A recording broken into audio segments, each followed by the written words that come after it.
sommaire du journal de ce mardi, élection de nouveau maire de Cabreton, découverte du Surfing Art by Shepherds à Seignos, une exposition tout en lumière à Hossegor, agenda de vos communes.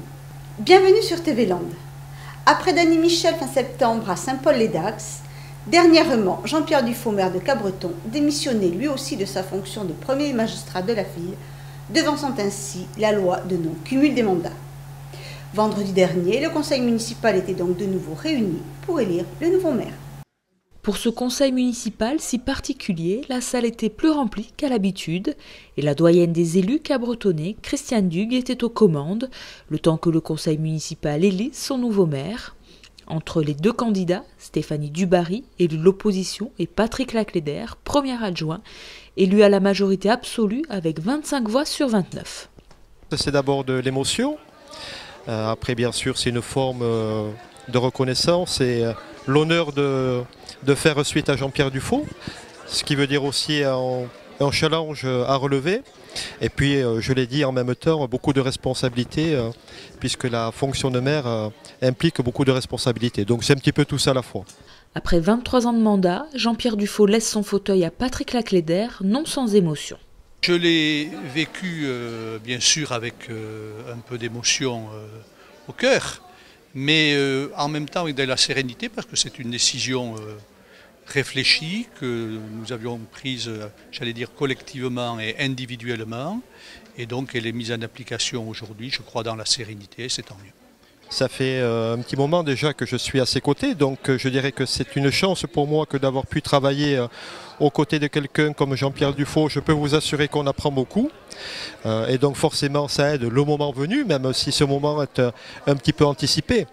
Et puis en même temps, Jean-Pierre Dufaux ne nous abandonne pas, il reste membre du conseil municipal et que bien sûr que je considère que c'est pour nous aussi une chance. Et donc voilà, derrière moi j'ai une équipe solide, expérimentée, on a l'habitude de travailler ensemble, donc j'ai pas de crainte par rapport à ça.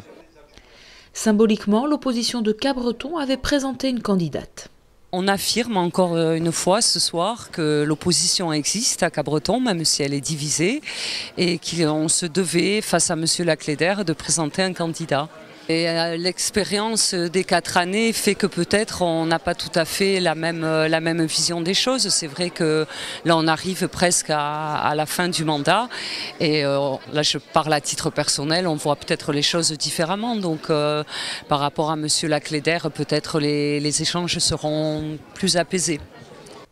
Le conseil municipal a élu en suivant la liste des adjoints, une liste réduite à 7, sans changement, si ce n'est Éric Kérouche qui devient premier adjoint, une équipe municipale qui s'inscrit dans la continuité de la politique engagée. Nous sommes dans la seconde partie du mandat et que forcément nous avons des engagements qui ont été pris en 2008 et qu'il convient de respecter jusqu'au bout. Donc nous serons fidèles aux engagements que nous avons pris. Quant aux élections municipales de 2014, le nouveau maire de Cabreton n'y songe pour l'instant pas encore et reste concentré sur ses nouvelles fonctions afin que la transition se passe pour le mieux.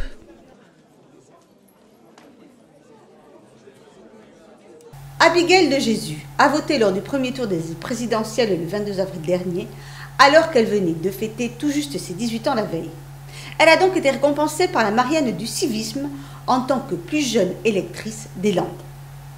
Pour surfer, il faut un bon spot, pas de problème dans notre région. Une bonne planche et donc un bon shaper, pas de problème non plus chez nous. Pour découvrir ces artisans artistes, une exposition leur était dédiée dernièrement au loft culturel des Bourdaines à Seignos. Plongeons dans cet univers méconnu du grand public et parfois même de certains surfeurs.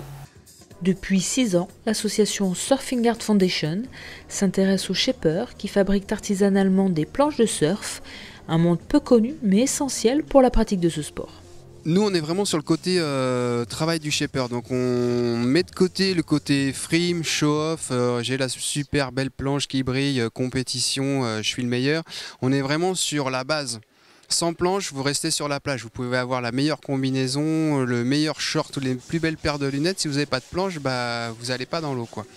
Donc c'est vraiment ce côté-là qu'on met en avant, la variété des supports, les différences qu'il peut y avoir au niveau des finitions, alors des résines teintées, du dessin, du glaçage, du polish ou du spray. Voilà, l'idée c'est vraiment montrer la variété très très large qui existe et qui est faite en France par des shapers qui, je pense, au niveau européen sont sur le top 1 ou 2 et dans le monde, je pense qu'ils sont dans les top 5, quoi. Plus qu'un salon, c'est une exposition où passionnés, amateurs et curieux ont pu découvrir une multitude de planches, des plus anciennes, avec celle de l'association Vintage Surf Club, aux plus modernes, fabriquées en lin, et admirer les techniques de fabrication des shapers qui façonnent des planches sur mesure, adaptées au type de surf à pratiquer et aux vagues à dompter. Plus le surfeur aura un gros niveau et ses planches seront plus pointues, plus affûtées, plus fines. Et voilà, non, à la différence du débutant qui va préférer une planche plus volumineuse et avec beaucoup plus de flottabilité. Le professionnel, lui, il a besoin de quelque chose de performant et très racé, vraiment à sa demande. L'exposition permet de rencontrer des shapers venus de toute la France et comparer ainsi les différentes méthodes. Un tour de France du shape, à l'image de celui effectué par Loïc Bourdon, qui a parcouru plus d'une dizaine d'ateliers de shapers, de l'Amérique du Sud à l'Australie, en passant par l'Europe, pour apprendre les différentes techniques. L'adaptabilité régionale, je dirais, est plutôt due au type de vague, les différents types de vagues qu'on peut rencontrer, puisqu'effectivement le but c'est toujours de faire une planche qui va répondre à un besoin local, et aussi par rapport au niveau du surfeur, à son gabarit bien sûr, etc. Mais sur la méthodologie, la manière de faire, je pense que c'est quand même plutôt quelque chose d'individuel, où chacun finit par développer ses petites techniques, et au final, même s'il y a des grandes règles et des grandes théories pour fabriquer une planche, tout le monde finit par trouver son petit chemin personnel et puis ses petites habitudes personnelles. Ouais. Des planches uniques de la fabrication jusqu'à la décoration, où plusieurs techniques sont possibles. Peinture sur le pain de mousse, bombe, peinture post-glaçage à l'acrylique ou à l'encre de Chine, technique utilisée par Sophie Bouteau sur les planches Mainvielle.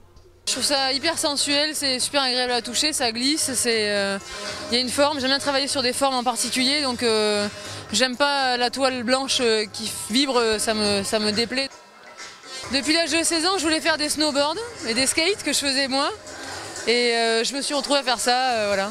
Et peut-être qu'un jour je ferai du snow et du skate et tout ce qui va avec. L'immense atelier de shape des Bourdaines a refermé ses portes jusqu'à l'année prochaine, où ingéniosité et talent des shapers seront de nouveau mis en lumière. Alors que le temps est gris et maussade, le week-end dernier, le casino d'Hossegor revêtait ses habits de lumière au sens propre pour 2 soirées exceptionnelles. Hossegor by Light. Un spectacle son et lumière gratuit offert par l'Office de tourisme de la ville. À la tombée de la nuit, Hossegoriens, vacanciers et gens de passage ont pu découvrir le superbe casino d'Hossegor sous les feux d'une projection monumentale. L'idée, c'est de mettre en valeur un édifice très caractéristique, légendaire, je dirais, de la station d'Hossegor, qui est le Sporting Casino, où nous présentons effectivement donc un spectacle grandiose, tout public. Brise marine, ton souffle irise la forêt toute proche. Pendant que Dieu Soleil, l'astre royal, par ses rayons, réchauffe l'âme et colore d'ambre nos corps au fer. Pour cette grande première à Hossegor, le casino s'est imposé à la société Adlib Création, spécialiste en la matière. Nous avons visité plusieurs sites et donc j'ai proposé justement cette façade qui pour moi a un intérêt architectural évident pour commencer cette première édition de Hossegor by Light, vu que cette façade fait à peu près 55 mètres de base et permettait d'avoir quelque chose d'assez monumental et événementiel. Ce soir, ciel et océan s'illuminent de multiples couleurs.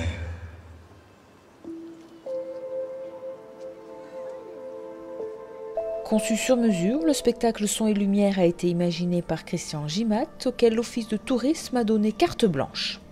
Selon mon inspiration, par rapport à ce que je ressentais en venant ici à Hossegor, j'ai voulu évoquer sûrement un peu le dynamisme de la cité, Il y a évidemment une connotation par rapport à l'activité du surf, qu'on retrouve d'ailleurs sur la fin du show. Mais c'est surtout cette connotation de modernité, alliée également à un cadre de vie qui me semble excellent. L'objectif était de réaliser un projet évolutif qui nous laisse la possibilité justement de le déplacer au centre-ville, sur le front de mer et de varier à l'infini les thèmes et les propositions. Quels lieux et quels bâtiments seront mis en lumière l'année prochaine? Les paris sont ouverts.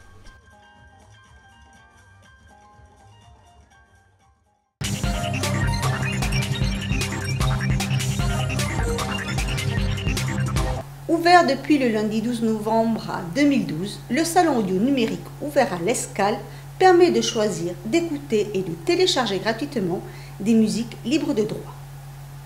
Le foyer rural de l'Esperon vous attend vendredi 16 novembre à 21 h pour une représentation du Malade imaginaire de Molière. Les 17 et 18 novembre, Azur reçoit dans son espace François Mitterrand une exposition-vente d'artisans créateurs. L'occasion à tous de préparer ses cadeaux de Noël. Samedi 17, la salle du Fart à Cabreton vous attend pour un concert d'Esquimaux avec en première partie les jeunes et des rencontres électriques. Vous pouvez aussi sortir des sentiers battus avec une comédie musicale africaine. Oui, ça existe et c'est toujours à Cabreton, mais au Rio. Vous pouvez aussi aller vous régaler ce week-end au salon du chocolat organisé par le Lions Club d'Ossegor et qui se déroule à la salle des Allées Marines, toujours à Cabreton. Une brocante jeune se tiendra le 2 décembre prochain au Hall de Dax. Les inscriptions pour les jeunes souhaitant réserver un espace de vente ont débuté. Pour plus d'informations, téléphonez au 05 58 56 84 21 ou rendez-vous sur blatour@dax.fr. Vendredi 23 21 h, la Mamiselle de Saubrigue accueillera le groupe Chanténois pour la sortie de leur nouveau CD. Je vous souhaite à tous et à toutes de passer une bonne semaine et vous donne rendez-vous vendredi prochain.